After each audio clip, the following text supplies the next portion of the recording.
Sometimes the most profound moments happen when we think no one is listening.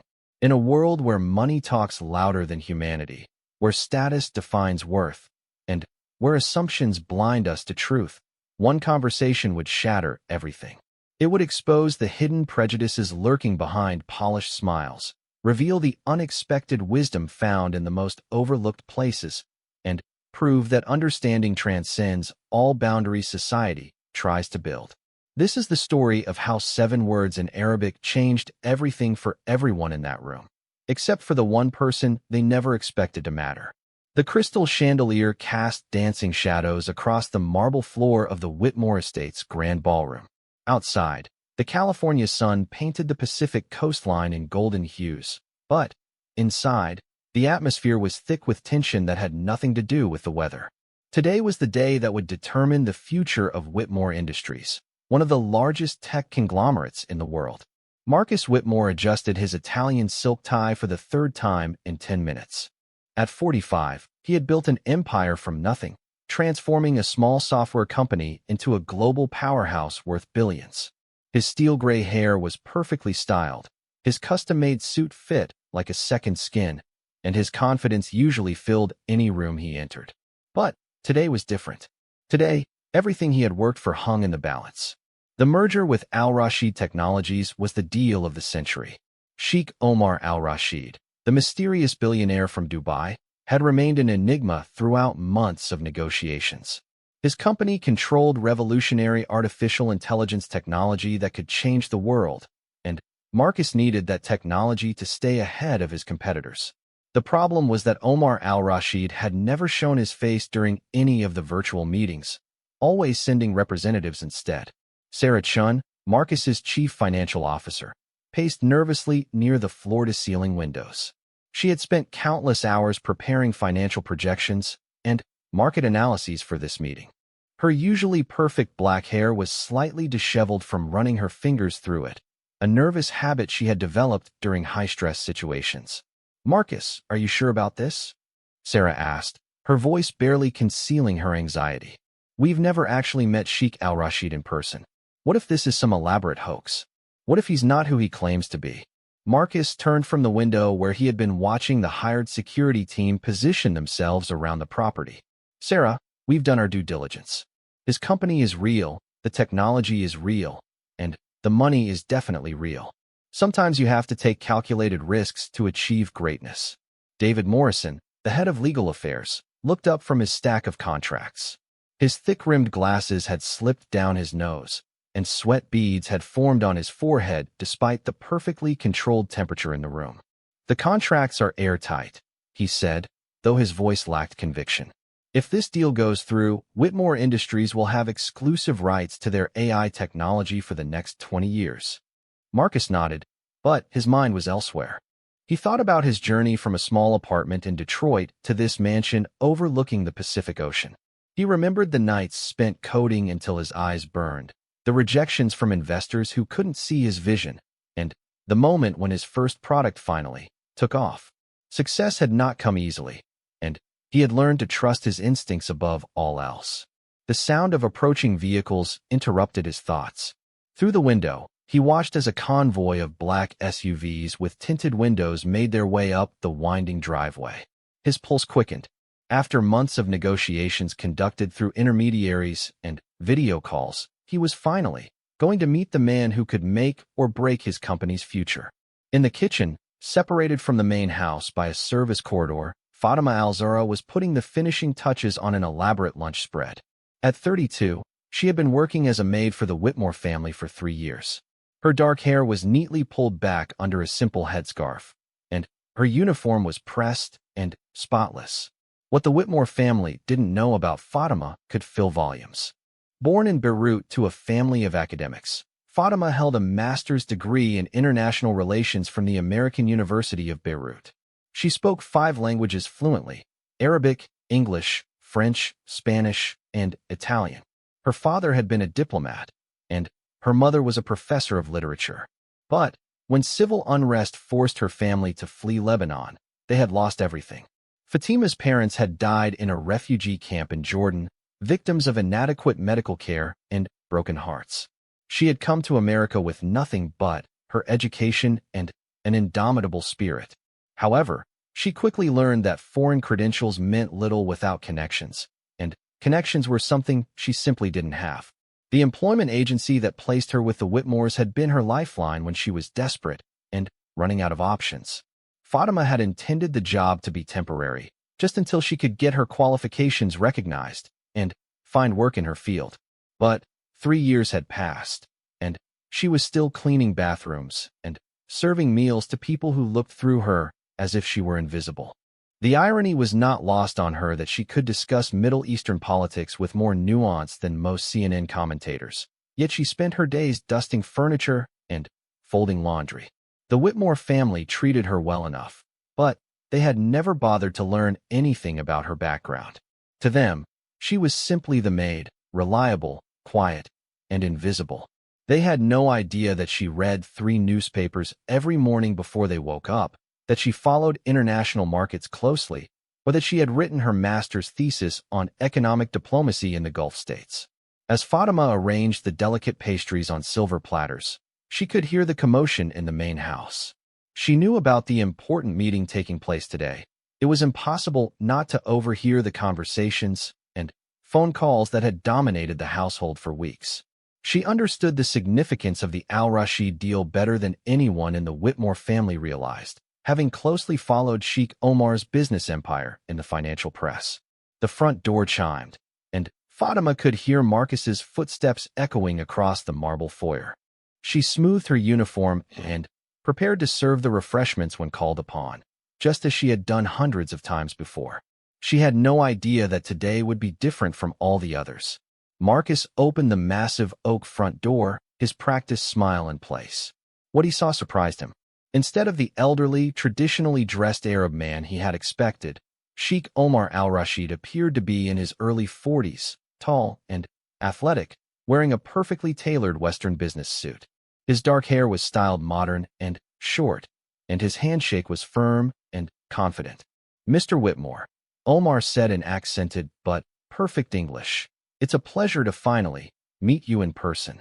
"Sheikh al-Rashid, welcome to my home," Marcus replied, his initial surprise quickly masked by his professional demeanor. "I hope your flight from Dubai was comfortable. Please, call me Omar. And, yes, thank you. Your California is quite beautiful." Marcus led Omar and his small entourage of advisors into the main living area where Sarah and David were waiting. The introductions were formal and polite, with everyone maintaining the careful courtesy that high-stakes business meetings demanded. Omar's advisors were equally well-dressed and professional, speaking in low tones among themselves in Arabic when they thought no one was listening. "I must say," Marcus began as they settled into the leather chairs arranged around the massive coffee table, "your AI technology is impressive. Our engineers have reviewed the specifications, and they believe it could revolutionize how we approach machine learning." Omar smiled, but there was something guarded in his expression. "Technology is only as valuable as the vision behind it, Mr. Whitmore. Tell me, what is your vision for this partnership?" The question caught Marcus off guard. He had expected to discuss profit margins and market projections, not philosophical approaches to business. "Well, naturally, we want to bring this technology to market as quickly as possible. The potential applications are enormous, everything from autonomous vehicles to medical diagnostics." "And the benefits to society?" Omar asked quietly. "Of course, that's important too," Marcus said, though his tone suggested it was an afterthought. "But first, we need to ensure profitability. That's how business works." Sarah jumped in with enthusiasm, pulling out her tablet to display financial projections. "Our models show that we could see a return on investment within 18 months, with exponential growth after that. The market is hungry for this kind of innovation." Omar listened politely, but Fatima, who had entered quietly to serve coffee, noticed that his expression grew more distant as the presentation continued. She had seen that look before. It was the expression of someone realizing that they might be making a mistake. David spread the contracts across the table with the reverence of a priest handling sacred texts. "These agreements will protect both parties' interests," he explained, pointing to various clauses with his gold pen. "Intellectual property rights are clearly defined, profit-sharing arrangements are equitable, and termination clauses provide adequate protection for both sides. As the legal explanations droned on, Fatima continued to move around the room, refilling coffee cups and ensuring everyone had what they needed. She had perfected the art of being present but invisible, a skill that had served her well in her current position but had also become a source of quiet frustration. Omar's advisors whispered among themselves in Arabic, and Fatima couldn't help but listen. They were expressing concerns about the deal, using terms and phrases that she understood perfectly. One of them, a distinguished man with graying temples, was particularly worried about the ethical implications of the partnership. "I'm not sure these people understand the responsibility that comes with this technology," he said in Arabic to his colleague. "They seem focused only on profit." His companion nodded gravely. "The sheik is having doubts. I can see it in his face. Perhaps we should recommend postponing this decision." Fatima kept her expression neutral as she continued her duties, but inside, her mind was racing. She understood the technology they were discussing better than anyone in the room realized. During her years of invisible service, she had overheard countless business conversations, and her academic background allowed her to understand the implications in ways that others might miss. The morning wore on with more presentations and discussions. Marcus became increasingly animated as he described his plans for global expansion, while Omar grew quieter and more contemplative. Sarah's enthusiasm never wavered as she painted pictures of market domination and unprecedented profits. David continued to explain legal protections and corporate structures with the passion of someone truly in love with contract law. But underneath the polite conversation, tensions were building. Omar's questions became more pointed, focusing on ethical considerations and social responsibility in ways that clearly made Marcus uncomfortable. The cultural divide between the two men was becoming more apparent with each exchange, though neither was addressing it directly. "Mr. Whitmore," Omar said during a brief lull in the conversation, "I must ask, what safeguards will you put in place to ensure this technology is not misused?" Marcus blinked, clearly not expecting the question. "Misused? I'm not sure I follow. We'll comply with all relevant regulations, of course. But what about moral obligations?" Omar pressed. "This technology could be used for surveillance, for control, for purposes that harm rather than help humanity. What is your position on these concerns?" Sarah and David exchanged glances, both clearly out of their depth when it came to philosophical discussions about technology ethics. Marcus straightened his tie again, a gesture that Fatima had learned indicated his growing discomfort. "Well, naturally, we want our technology used responsibly," Marcus said carefully. "But, ultimately, once a product is in the marketplace, we can't control every application. That's the nature of innovation." Omar's expression darkened slightly, and his advisors shifted uncomfortably in their seats. The carefully maintained politeness of the morning was beginning to crack, revealing the fundamental differences in approach that lay beneath the surface. Fatima continued to observe silently, her understanding of both cultures and languages giving her insights that no one else in the room possessed. She could see the meeting heading toward trouble, but her position made her powerless to intervene. Or so she thought. The conversation continued through lunch, which was served in the formal dining room overlooking the ocean. Fatima had outdone herself with the meal, preparing dishes that would appeal to both Western and Middle Eastern tastes. But the food, no matter how expertly prepared, couldn't bridge the growing gap between the two sides. As the afternoon sun shifted the light in the room, it became clear that the deal that had seemed certain just hours before was falling apart. Omar's questions had become increasingly pointed, and Marcus's answers had become increasingly evasive. The cultural and philosophical differences that both sides had hoped to overlook were proving impossible to ignore. By 4 o'clock, the tension in the room was palpable. Omar's advisors were speaking more frequently in Arabic, their concerned whispers creating an undercurrent of anxiety that everyone could feel even if they couldn't understand the words. Marcus was growing visibly frustrated, his usual confidence shaken by his inability to close what should have been a straightforward business deal. The words Omar had spoken in Arabic echoed in the silence. "These people don't understand. They see only money where we see responsibility." Perhaps my father was right about Western business partnerships. His chief advisor had nodded grimly, responding, "The technology is too important to entrust to those who would exploit it without conscience." Fatima heard every word, understood every nuance, felt every ounce of frustration and disappointment in Omar's voice. She watched as Marcus's face grew red with helpless anger, as Sarah frantically flipped through her presentations looking for something that might salvage the situation, as David's legal expertise proved utterly useless in the face of a cultural chasm he couldn't even see, let alone bridge. For 3 years, Fatima had remained silent. 3 years of being talked around, talked over, and talked about as if she weren't in the room. 3 years of watching opportunities slip by because people couldn't see past their assumptions. 3 years of biting her tongue when she could have contributed, when she could have helped, when she could have made a difference. But not today. Today, something inside her snapped. Maybe it was watching Marcus's dream die because of his own narrow-mindedness.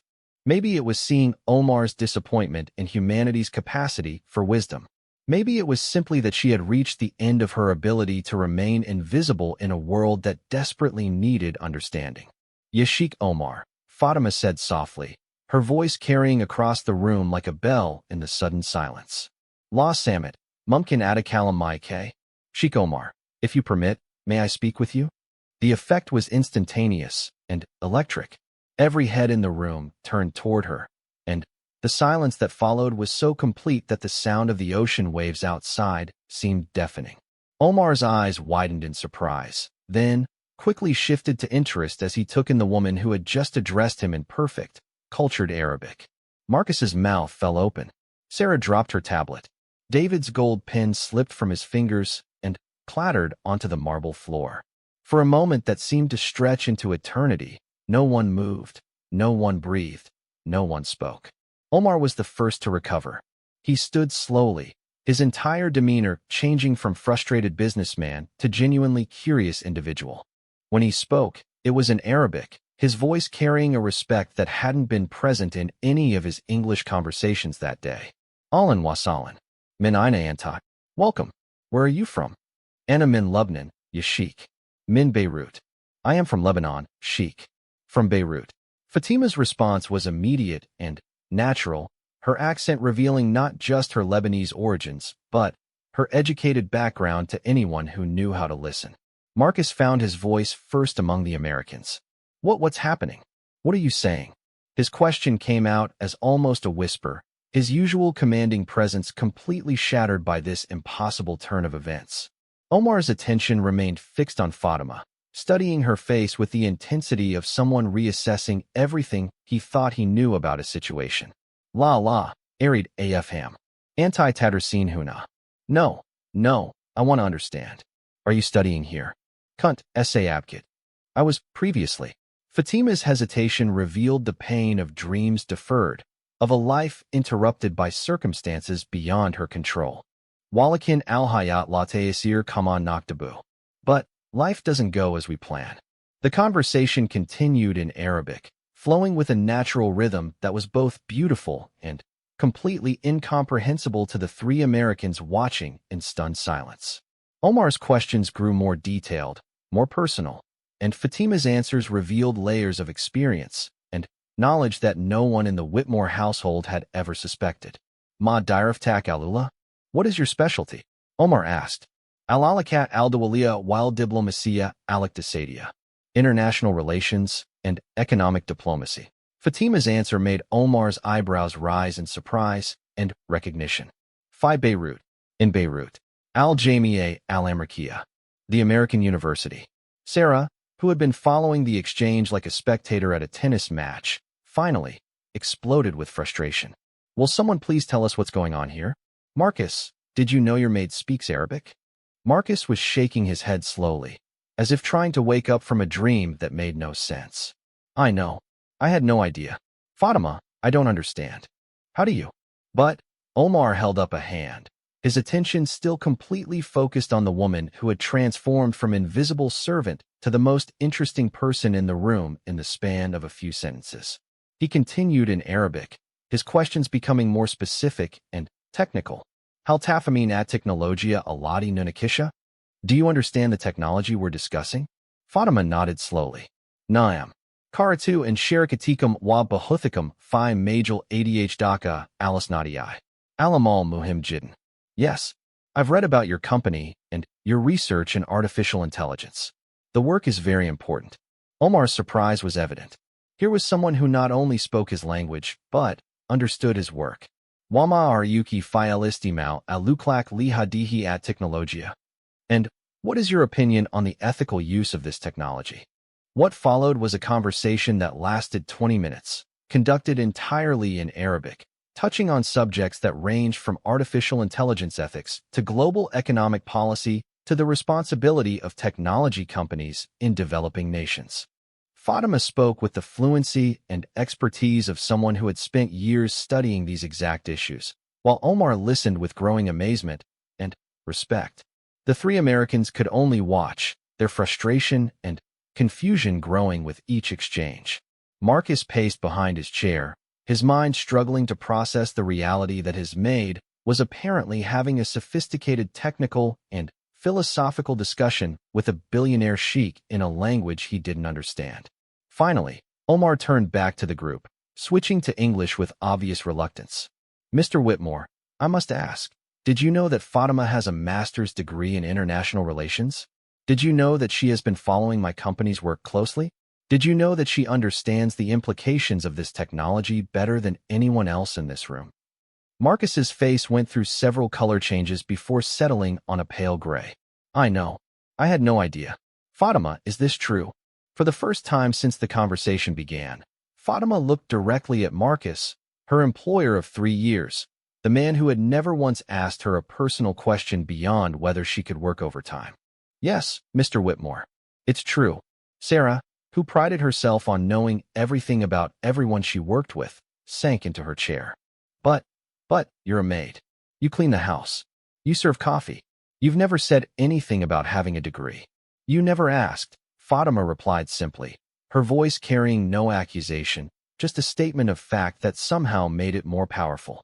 David, ever the lawyer, tried to find solid ground in this shifting reality. But how did you end up working here if you have those qualifications? Why didn't you pursue a career in your field? The question brought a flash of pain to Fatima's eyes, but she answered with dignity. Sometimes circumstances force us to take whatever work is available. My parents died in a refugee camp in Jordan. I came here with nothing but my education, and I discovered that foreign credentials mean little without connections. Omar's expression darkened as he heard the story, recognizing the all-too-common tale of educated refugees forced into menial labor. He turned to Marcus with barely concealed anger. And, in 3 years, you never thought to learn anything about the person working in your home? You never wondered about her background, her skills, her dreams. Marcus looked genuinely stricken. For all his success in business, he was facing the uncomfortable realization that he had been blind to the human potential right under his nose. We treat all our employees well. We pay fair wages, we provide good working conditions. But you never saw her as a person, Omar finished quietly. You saw a function, not a human being.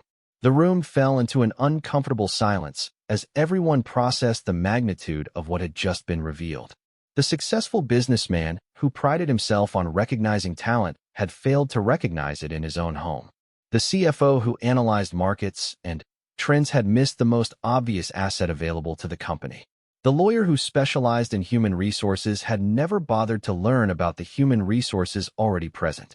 Fatima stood quietly in the center of the room, no longer invisible, but not yet sure what her new visibility meant.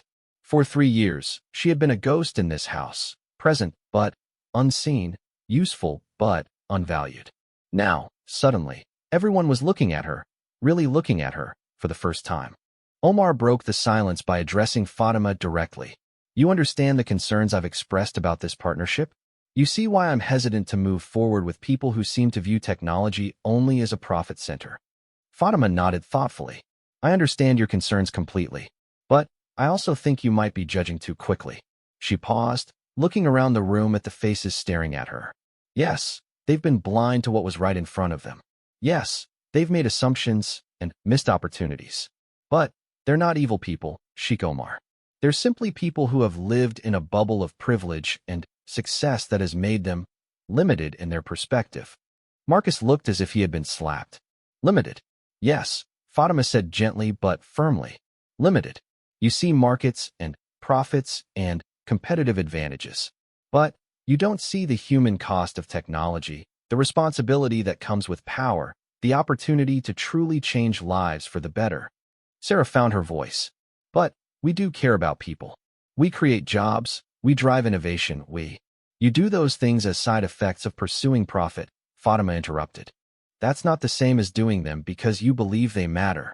Omar was watching this exchange with fascination, seeing his own thoughts reflected in the words of someone who clearly understood both worlds, the world of business and the world of human consequence.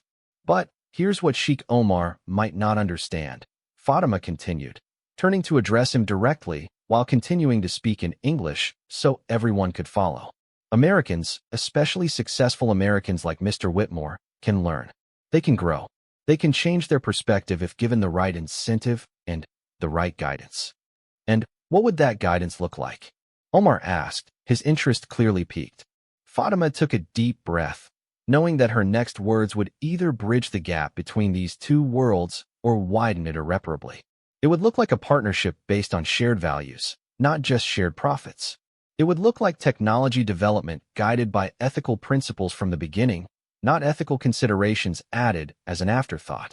It would look like including people from different backgrounds and perspectives in every important decision. She paused, looking around the room again before continuing. And it would look like recognizing that wisdom and valuable perspective can come from anywhere, even from the person serving your coffee. Marcus sat down heavily, the weight of his realizations crushing his usual confidence. Fatima, I owe you an apology. We all do. I don't even know where to begin. Begin by listening, she said simply. Begin by seeing the people around you as complete human beings with full lives and valuable experiences. Begin by asking questions about more than just job performance. Omar nodded slowly, his entire assessment of the situation shifting as he watched this interaction unfold. And what would you recommend regarding our business discussion? Fatima considered carefully before answering. I would recommend that you give Mr. Whitmore and his team a chance to prove that they can be the kind of partners you need. But I would also recommend that any partnership include safeguards to ensure that ethical considerations remain central to all decisions. What kind of safeguards? David asked, his legal mind already working on practical applications. An ethics board with real power to influence product development and deployment decisions. Regular reviews of technology applications to ensure they're serving human welfare. Partnerships with organizations that work directly with communities that might be affected by the technology. Fatima spoke with the confidence of someone who had thought deeply about these issues. Sarah looked up from her tablet, where she had been frantically taking notes. You've really thought about this, haven't you? About how to structure technology partnerships ethically. I wrote my master's thesis on economic diplomacy and technology transfer in the Middle East, Fatima replied. These are exactly the kinds of issues I studied. Omar turned to Marcus with an expression that mixed curiosity with challenge. Mr. Whitmore, if you were willing to implement the kind of structure Fatima is describing, would you be willing to have her oversee it? Would you be willing to put her in charge of ensuring that this partnership serves humanity as well as it serves your bottom line? The question hung in the air like a thunderbolt. Marcus stared at Fatima, seeing her truly for the first time, not as the quiet woman who cleaned his house and served his meals, but as an educated, experienced professional who had been right under his nose for 3 years. The irony was almost too much to bear. The transformation in the room was palpable as evening approached. What had begun as a formal business meeting between strangers had evolved into something none of them had expected, a genuine conversation between human beings who were finally seeing each other clearly. But with this new clarity came questions that went far deeper than business negotiations. Omar settled back into his chair, his earlier frustration replaced by curiosity and possibility. Fatima, tell me more about your thesis. What specifically did you research about technology transfer in the Middle East? Fatima moved from her position by the coffee service to take a seat at the table for the first time in 3 years of working in this house. The symbolic nature of the moment was not lost on anyone present. I studied how Western technology companies could partner more effectively with Middle Eastern organizations to ensure that innovation serves local communities rather than exploiting them. And what were your conclusions? Omar asked, leaning forward with genuine interest. That most failures come from a lack of cultural understanding and an assumption that business practices that work in one culture will automatically work in another. Western companies often focus on rapid implementation and market penetration, while Middle Eastern partners are more concerned with long-term community impact and social responsibility. Marcus, who had been listening intently, shook his head in amazement. This is exactly what we've been struggling with. Not just with this deal, but with our expansion into Asian and Middle Eastern markets. We keep hitting roadblocks that we don't understand. Sarah looked up from her notes. Fatima, have you been following our international expansion attempts? Do you understand why we've had so many setbacks? Yes, I have, and yes, I do. Fatima replied without hesitation. Your approach in the Singapore market failed because you tried to impose American management structures on a culture that values consensus building and face-saving protocols. Your partnership attempt in Dubai fell apart because you prioritized speed over relationship building, which is essential in Arab business culture. David's pen had stopped moving entirely. He was staring at Fatima as if seeing a ghost. You've been watching our business operations? You understand our international strategy. Mr. Morrison, I live in this house. I hear the phone calls. I see the documents left on tables. I watch the news reports about your company's successes and failures. And unlike most people in your organization, I have the cultural and educational background to understand what I'm seeing. The admission created another moment of stunned silence. For 3 years, Fatima had been an inadvertent inside observer of Whitmore Industries' operations, watching from a unique perspective that combined intimate knowledge of the company with cultural insights that no one else possessed. Omar began to laugh, a sound of genuine amusement and admiration. Marcus, do you realize what you have here? You've been trying to hire international consultants for millions of dollars to help you understand global markets. And you've had one of the most qualified advisors in the world cleaning your bathroom. The irony was not lost on Marcus, whose face showed a mixture of embarrassment and growing excitement. Fatima, why didn't you ever say anything? Why didn't you tell us about your background? When would I have said something? Fatima asked, her tone gentle but pointed. During our conversations about my work schedule, when you handed me my paycheck without looking up from your newspaper, when you discussed your business problems in front of me as if I weren't capable of understanding them. Sarah winced visibly. We never gave you an opportunity to contribute anything beyond housework. No, you didn't. But, more than that, you never saw me as someone who might have something valuable to contribute. You saw my accent, my headscarf, my job title, and you made assumptions about my intelligence and capabilities. Omar nodded thoughtfully. This is precisely the kind of cultural blindness that prevents successful partnerships. The assumption that education, wisdom, and valuable perspective only come from people who look and sound a certain way. But we can change that, Marcus said, his business instincts finally engaging with the human insights he was gaining. Fatima, what would it take for you to help us restructure our international operations? What would you need to take on a role that actually uses your expertise? Fatima considered the question carefully. First, you would need to understand that this isn't just about hiring me for a different position. It's about fundamentally changing how your company approaches cultural differences and international partnerships. What do you mean? David asked, his legal training making him want to understand the specifics. I mean that having one person from a different background won't solve systemic problems. You would need to commit to building a truly diverse leadership team, to investing in cultural education for your existing staff, to changing your decision-making processes to include multiple perspectives from the beginning rather than trying to fix problems after they occur. Omar was nodding enthusiastically. Yes, exactly. This is what I was hoping to hear. Not just promises to be more culturally sensitive, but a commitment to fundamental structural change. Sarah had been typing rapidly on her tablet throughout this exchange. Fatima, if we were to create a position for you, let's say, Director of International Cultural Strategy, what would your first initiatives be? The question sparked something in Fatima's eyes, and for the first time all day, she allowed herself to imagine possibilities beyond survival and invisibility. First, I would conduct a comprehensive review of all existing international partnerships and pending negotiations, looking for cultural factors that might be creating obstacles. Second, I would establish protocols for cultural consultation before any major international decisions. Third, I would create training programs to help American staff understand the business cultures they're working with. And fourth, Omar asked, sensing there was more. Fourth, I would establish a mentorship program to identify and develop other immigrants and refugees who have valuable skills and perspectives that are being wasted in jobs that don't match their capabilities.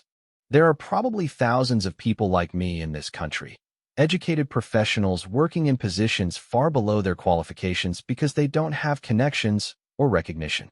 The room fell silent as everyone processed the implications of what Fatima was proposing. It wasn't just about fixing one business deal or hiring one person. It was about recognizing and addressing a systematic waste of human potential that was happening on a massive scale. Marcus stood up and walked to the window, looking out at the Pacific Ocean as he organized his thoughts. 3 years, he said finally. 3 years I've been frustrated by our inability to succeed internationally. 3 years of hiring expensive consultants who gave us generic advice that never quite fit our specific situations. 3 years of missing opportunities because we couldn't understand why our approaches weren't working. He turned back to face the group. And the solution was here all along. Not just the solution to our business problems, but a solution that could help other people in similar situations. Omar stood as well, moving to join Marcus at the window. You know, this conversation has been more valuable than months of traditional negotiations. We've moved beyond talking about technology transfer to discussing something much more important, human potential transfer. Is that what we're doing? Sarah asked, creating a new model for how companies can identify and develop hidden talent. Yes, Fatima replied firmly. And not just hidden talent from immigrants and refugees. Hidden talent from anyone who has been overlooked because of assumptions about their background, their appearance, their accent, their job title, or their life circumstances. David was scribbling notes furiously. The legal implications are fascinating.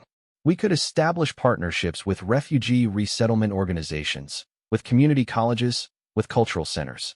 We could create internship programs, scholarship opportunities, mentorship networks. Slow down, Marcus said with a laugh that contained more genuine emotion than any of his earlier business enthusiasm.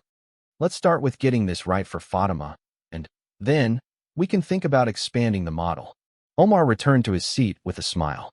Actually, Marcus, I think we should think bigger from the beginning. What if our partnership included a commitment to creating opportunities for people whose potential has been overlooked? What if part of our technology deployment specifically focused on serving underrepresented communities? The conversation that followed was unlike anything any of them had ever experienced in a business setting. Ideas flowed freely as cultural barriers dissolved, and assumptions were replaced by genuine understanding. Fatima found herself at the center of the discussion, her insights valued, and her expertise recognized for the first time in years.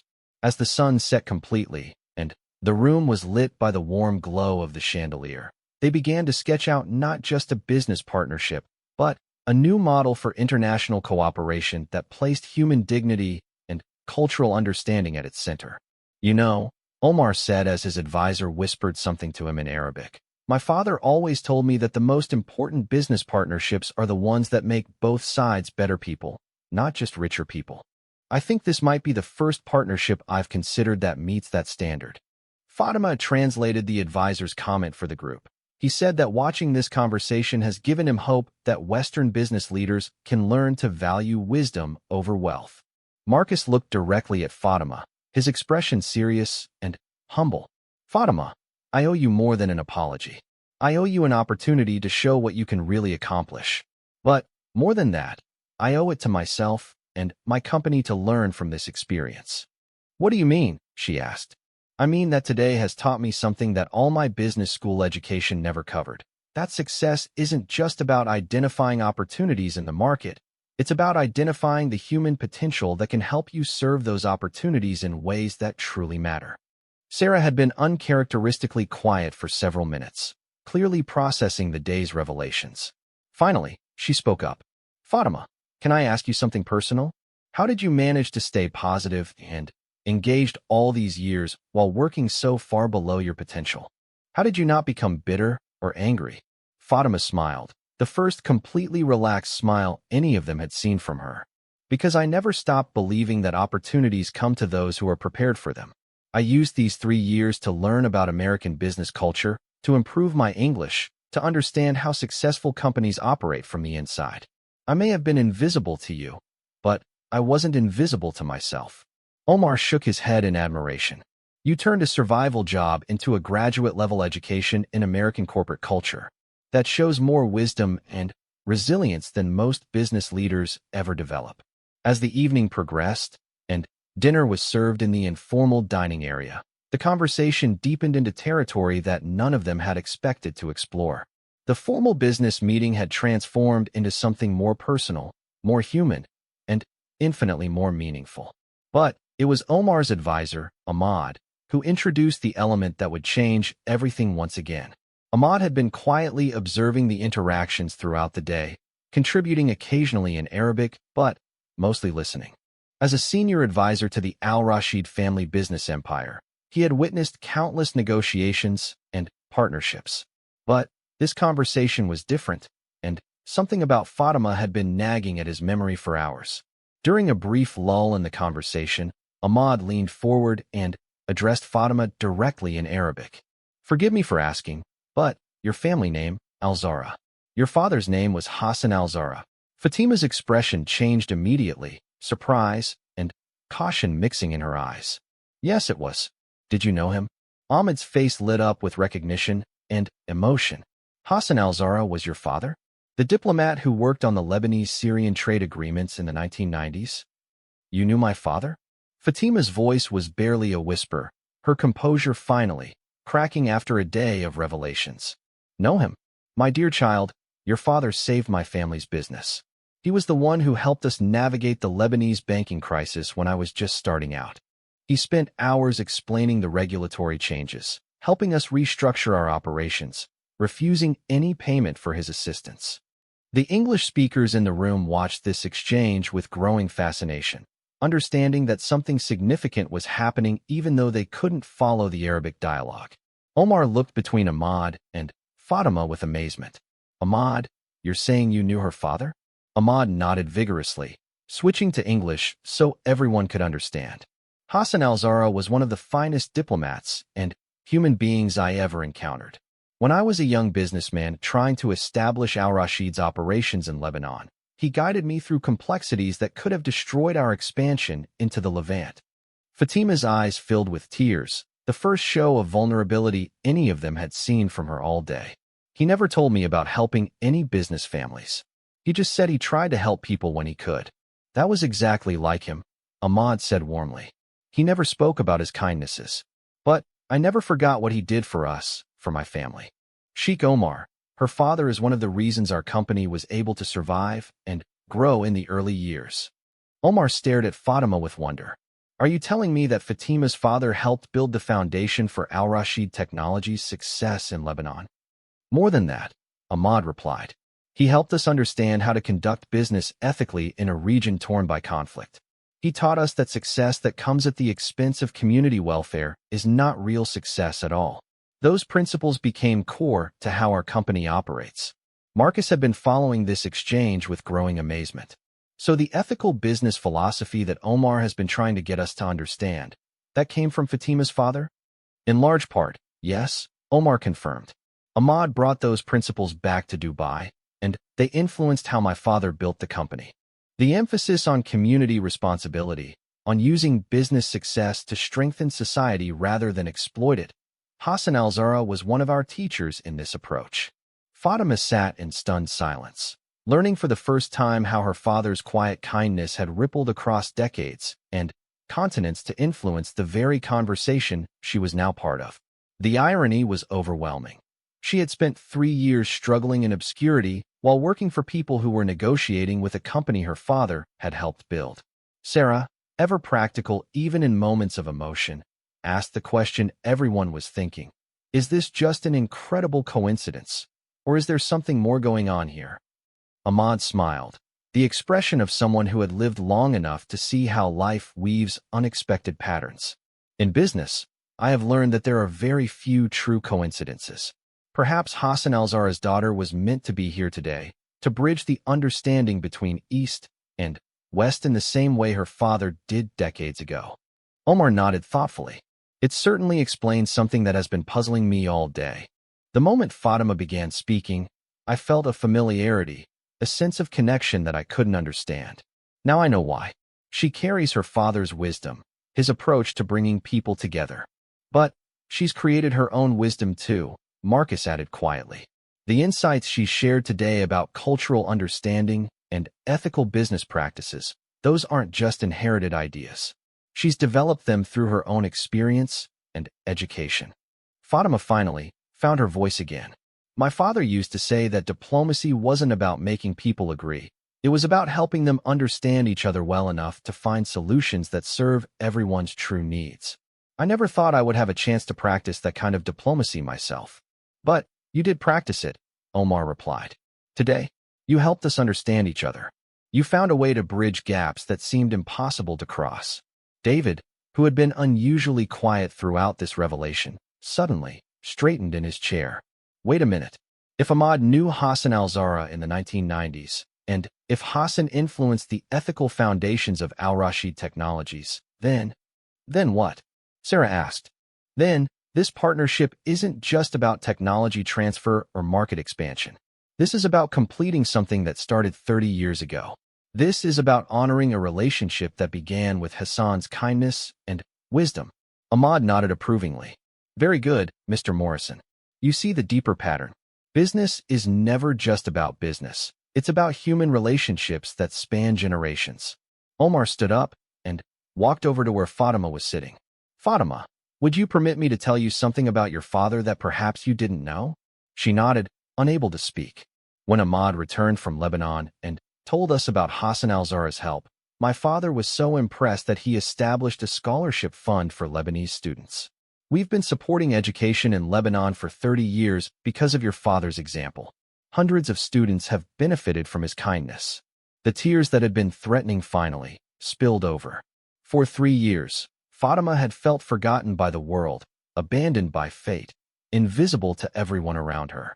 Now she was learning that her father's memory had been honored and his values had been propagated in ways she never knew. Marcus handed her his handkerchief, his own eyes moist with emotion. Fatima, I'm beginning to understand that having you here wasn't an accident. This whole day, this whole negotiation, the way everything has unfolded, it's like a story that was meant to happen. Or like a debt that was meant to be repaid. Omar added softly. Your father helped us build our success. Now, perhaps, we can help you build yours. Ahmad leaned back in his chair with satisfaction. Hassan would be very proud to see his daughter carrying on his work of bringing people together. But he would also laugh at how surprised all of you are by this turn of events. What do you mean? Fatima asked. Your father always said that the universe has a sense of humor and a sense of justice. People who plant seeds of kindness will always see those seeds grow, even if they don't live to see the harvest. He would say that today is simply harvest time. The conversation that followed took on a different quality, deeper and more personal than any business negotiation. Stories were shared about Hassan al-Zahra's diplomatic work, about the early days of Al-Rashid Technologies, about the struggles and successes that had led all of them to this moment. As the evening wore on, they began to see not just a business partnership, but a completion of something larger, a circle of kindness and wisdom that had begun with Hassan's generosity and was now culminating in an opportunity for his daughter to carry that legacy forward in ways he never could have imagined. You know, Sarah said as she looked around the table at the 5 months after that remarkable day in Marcus Whitmore's mansion, the world looked very different for everyone involved. The transformation that had begun with a few words in Arabic had rippled outward, creating changes that none of them could have anticipated. But Change, as they all learned, is never as simple as a single conversation, no matter how profound. Fatima stood in her new office on the 42nd floor of the Whitmore Industries Tower, looking out at the San Francisco Bay. The nameplate on her door read Dr. Fatima Al-Zahra, Director of Global Cultural Integration. The title still felt surreal sometimes, but the work had become the most fulfilling of her life. Her first initiative had been the Cultural Bridge Program, which identified and mentored immigrants and refugees with valuable skills who were working below their potential. The program had already helped 63 people find positions that matched their qualifications, from a Syrian doctor driving for a rideshare company to a Venezuelan engineer working as a janitor. But the success hadn't come without challenges. The initial resistance from some Whitmore Industries employees had been significant. Not everyone embraced the idea of fundamental change to hiring practices and international strategies. Some saw Fatima's rapid promotion as unfair. Others questioned whether cultural considerations should influence business decisions, and a few made their prejudices uncomfortably clear. The first major test had come during a partnership negotiation with a Japanese technology firm. The American team, led by Sarah, had prepared their usual aggressive timeline and profit-focused proposal. Fatima had recommended a completely different approach, one that emphasized long-term relationship building and mutual respect for cultural values. The initial response from the Whitmore team had been skeptical. "We can't waste months on relationship building when our competitors are moving fast," Sarah had argued during a heated strategy meeting. "Business is business, regardless of culture. That attitude is exactly why our previous attempts in Asia failed," Fatima had replied calmly. "You're not wasting time on relationships. You're investing in foundations that will support sustainable success." Marcus had been caught in the middle, torn between his ingrained instincts for aggressive business tactics and his growing understanding of cultural nuance. The decision to follow Fatima's approach had been difficult, requiring him to override several senior executives who questioned his judgment. But 6 months later, the results spoke for themselves. The Japanese partnership had become Whitmore Industries' most successful international venture, generating not just profits but innovations that neither company could have achieved alone. More importantly, the relationship had become a model for their subsequent international partnerships. Omar's role in this success had been crucial. He had become an unofficial advisor to Whitmore Industries, helping them understand how to approach business relationships in the Middle East, Africa, and Asia.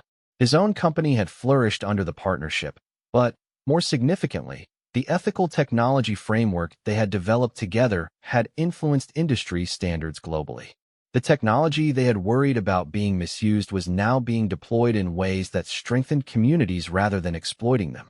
Educational programs in developing countries, medical diagnostic systems for underserved populations, and communication platforms designed to bridge cultural divides rather than create filter bubbles. Ahmad had become a regular visitor to San Francisco, serving as a cultural ambassador and sharing stories about the early days of Middle Eastern business development.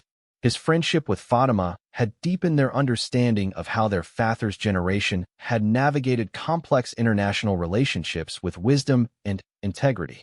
David Morrison had surprised everyone by becoming one of the most enthusiastic supporters of the cultural integration program. His legal expertise had been essential in creating frameworks that protected both cultural sensitivity and business interests. He had also spearheaded the establishment of legal clinics that helped immigrants navigate professional licensing requirements. But perhaps the most significant change had been in Marcus himself. The man who had once measured success purely in financial terms had discovered the satisfaction that comes from building something meaningful. His leadership style had evolved from commanding to collaborative, and his decision-making process now included considerations he had never thought relevant to business. The transformation hadn't been without personal costs. Marcus's marriage had suffered as he struggled to balance his changing worldview with his wife's expectations of their lifestyle. Some of his oldest business relationships had become strained as he prioritized ethical considerations over maximum profit margins. The learning curve had been steep and sometimes painful. One particularly difficult moment had come when a major investor threatened to pull out of Whitmore Industries unless they abandoned their social experiment, and returned to traditional business practices. The investor, representing hundreds of millions in capital, had given Marcus an ultimatum: profit or principles. "You've changed, Marcus," the investor had said during a tense meeting. "You used to understand that business exists to make money for shareholders. Now you're talking about serving communities and honoring cultural values. That's not what we invested in." The decision to refuse the ultimatum and lose the investment had been agonizing. Several board members had questioned Marcus's judgment, and there had been genuine concern about the company's financial stability. But the decision had also attracted new investors who shared their vision of ethical business practices, ultimately strengthening the company's financial position while maintaining its integrity. Fatima had faced her own challenges during the transition. The pressure of being seen as a representative of all immigrants and minorities had been overwhelming at times. Every decision she made was scrutinized, every success attributed to either her exceptional nature or the company's charity, every mistake magnified as evidence that the cultural integration program was misguided. The most difficult period had come when a business magazine published an article questioning whether Whitmore Industries' success was sustainable or just a temporary result of favorable market conditions. The article suggested that their emphasis on cultural considerations would eventually hurt their competitiveness, and it specifically cited Fatima's influence as a potential liability. The personal attacks had been harder to bear than the professional criticism. Comments on social media questioned her loyalty to America, her qualifications for her position, and her motivations for the work she was doing. The intersection of sexism, racism, and xenophobia in the responses had been both predictable and painful. But the support she received had been equally overwhelming. Former colleagues from Lebanon had reached out to offer encouragement. Students who had benefited from the Cultural Bridge program had written letters of gratitude. Most importantly, her work colleagues had rallied around her, making it clear that they valued her contributions regardless of external criticism. Omar had called her during the worst of the media attention, offering perspective from his own experience with cultural prejudice in international business. "The attacks are not about your work," he had said. "They're about people's fear of change, their discomfort with having their assumptions challenged. That discomfort is proof that you're doing something important." The conversation had helped her understand that the resistance to her work was actually validation of its necessity. If changing cultural attitudes in business was easy, someone would have done it already. The difficulty was not a sign of failure, but evidence of the magnitude of the problem they were addressing. Sarah had undergone perhaps the most dramatic personal transformation of anyone involved. The CFO, who had once focused exclusively on financial projections, had become an advocate for measuring success in human terms as well as economic ones. She had developed new metrics that tracked community impact, cultural integration success, and long-term relationship building alongside traditional financial indicators. Her evolution hadn't been smooth. There had been moments of frustration when cultural considerations slowed down decision-making processes she was accustomed to handling quickly. There had been conflicts with board members who questioned whether a CFO should be concerned with anything beyond financial performance. There had been self-doubt about whether she was abandoning her professional identity in favor of something less concrete. But the results had validated her new approach. The companies they partnered with using cultural integration principles showed higher retention rates, stronger performance, and more innovation than those developed through traditional methods. The financial benefits of doing business ethically had become undeniable, even to skeptics who cared only about bottom-line results. 1 year after their first meeting, the 5 of them gathered again in Marcus's mansion for a celebration dinner. The occasion was the announcement that their partnership had been selected as a model for international business cooperation by the United Nations. They were being invited to present their framework at a global conference on ethical business practices. As they sat around the same table where their first conversation had taken place, the changes in their relationships were evident. Fatima was no longer serving the meal, but was seated as an equal partner in the conversation. Omar was no longer a mysterious foreign businessman, but a trusted friend and advisor. Ahmad was family, carrying forward the connection between their father's generation and their own. "You know," Marcus said as they raised their glasses in a toast, "I keep thinking about that moment when Omar spoke Arabic, and I thought the deal was falling apart. I was so focused on what I might lose that I couldn't see what I might gain. And I was so focused on cultural differences that I almost missed the possibility of cultural bridge building, Omar replied. Sometimes what looks like an obstacle is actually an opportunity. Fatima smiled, thinking about the journey from invisible Maid to international business leader. My father used to say that every door that closes forces you to find a better door. I spent 3 years thinking I was trapped behind a closed door, not realizing that I was actually learning how to open doors for others. Sarah looked around the table with satisfaction. We've proven that doing business ethically isn't just the right thing to do. It's the smart thing to do.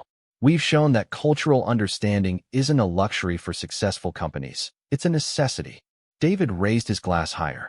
To Hassan al-Zahra, who planted seeds of kindness that grew into opportunities none of us could have imagined. As they toasted, each of them reflected on how much their lives had changed since that day when assumptions had been shattered and understanding had begun.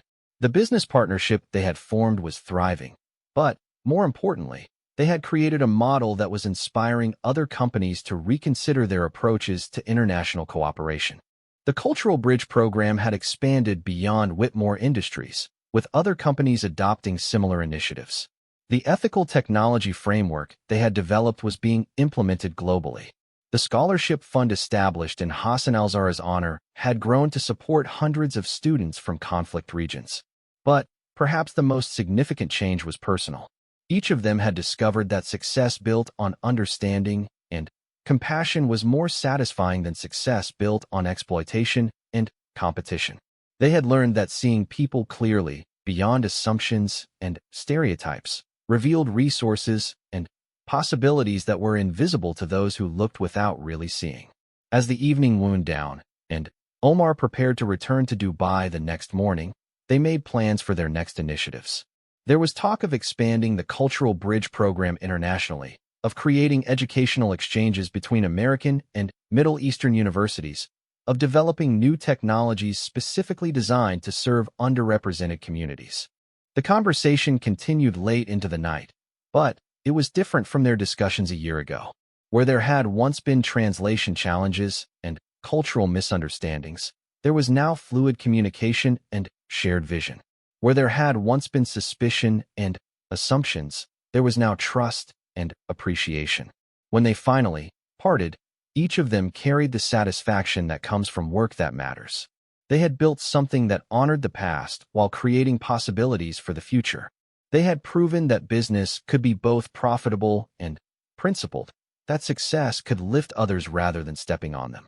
Most importantly, they had learned that the most valuable resources in any organization are often the ones that are easiest to overlook. Wisdom, perspective, and potential can be found anywhere, in anyone, waiting for someone to ask the right questions and listen to the answers.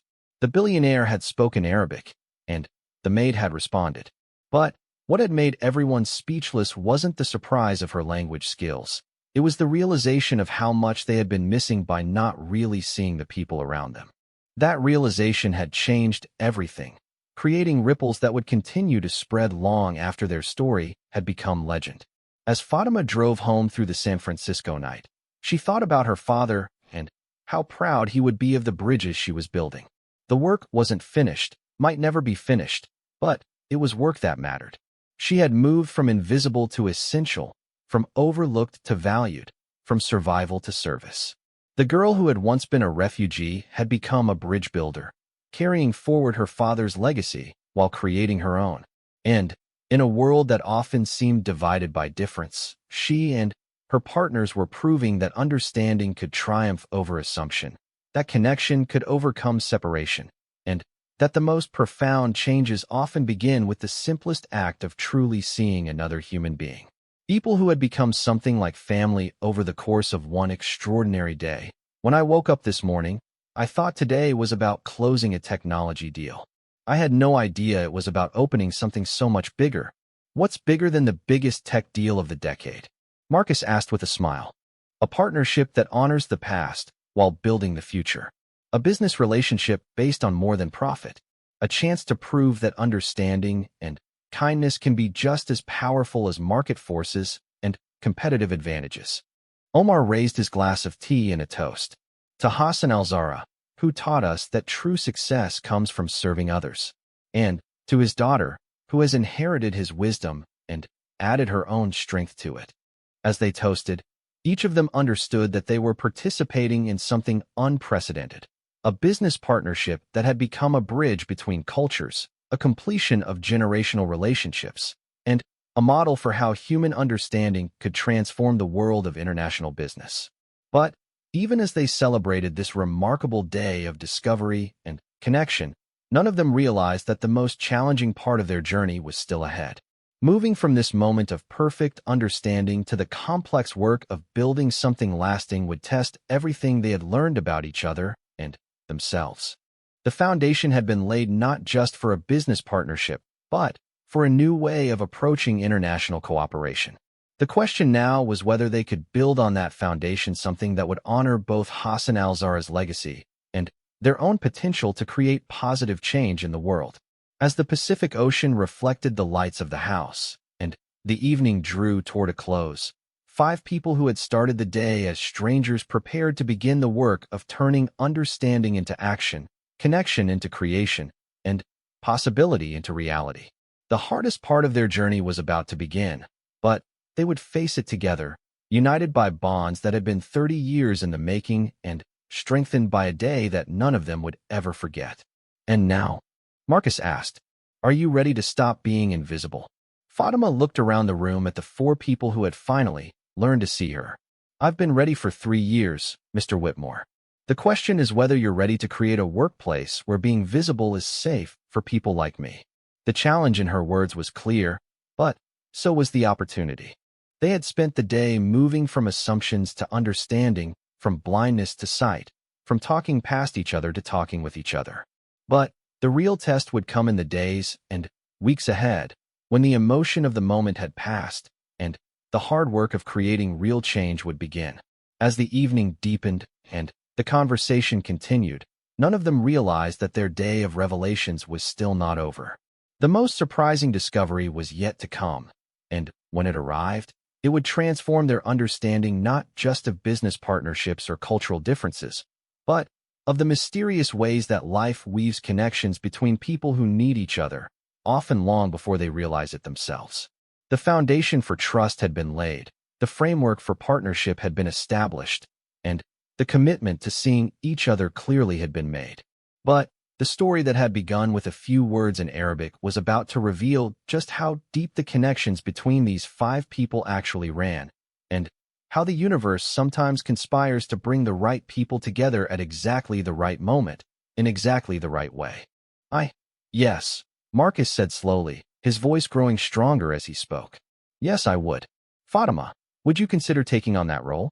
Would you consider joining Whitmore Industries in a position that actually uses your education and experience?" Fatima felt her heart racing, but her voice remained calm. "That would depend on the specific role and responsibilities, of course. But yes, Mr. Whitmore, I would consider it." Omar smiled for the first time all day, a genuine expression of satisfaction and hope. "Then, perhaps we have found a way forward after all. A partnership that bridges cultures and perspectives, guided by someone who understands both worlds."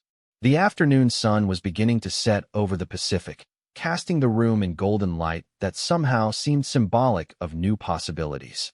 The deal that had seemed dead just an hour before was being reborn as something entirely different, not just a business transaction, but a genuine partnership between people who had finally begun to see each other clearly. But the revelations of the day were far from over. The conversation that had started with a few words in Arabic was about to lead to discoveries that would transform not just a business deal, but the lives of everyone in that room. The moment when assumptions shattered had been just the beginning.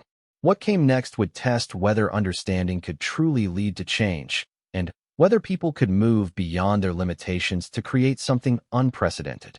As the shadows lengthened and the golden hour light filled the room, 5 people who thought they knew where their day was heading prepared to discover just how much more there was to learn about each other, about themselves, and about the power of really listening when someone finally has the chance to speak.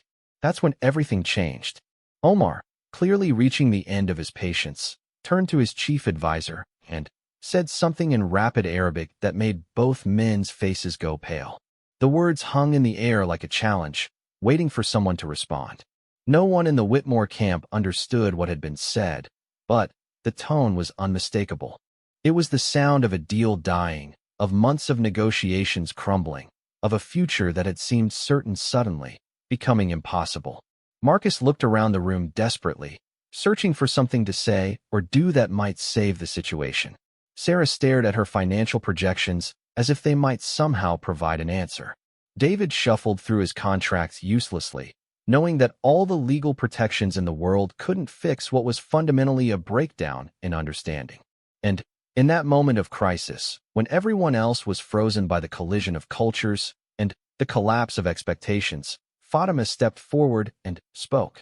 The words she chose, and the language she chose to speak them in, would change everything for everyone in that room. But that moment was still coming, hanging in the air like a promise, waiting to transform understanding and shatter assumptions. The late afternoon light streamed through the windows, casting long shadows across the room as two worlds prepared to either come together or fall apart forever. And the person who would determine which way it went was the one person everyone had overlooked, the one voice no one expected to hear, the one understanding no one knew existed. In the silence that followed Omar's Arabic words, the future balanced on a knife's edge, waiting for someone to speak the words that would tip it in one direction or another. The stage was set, the players were in position, and the moment that would define everything was about to arrive.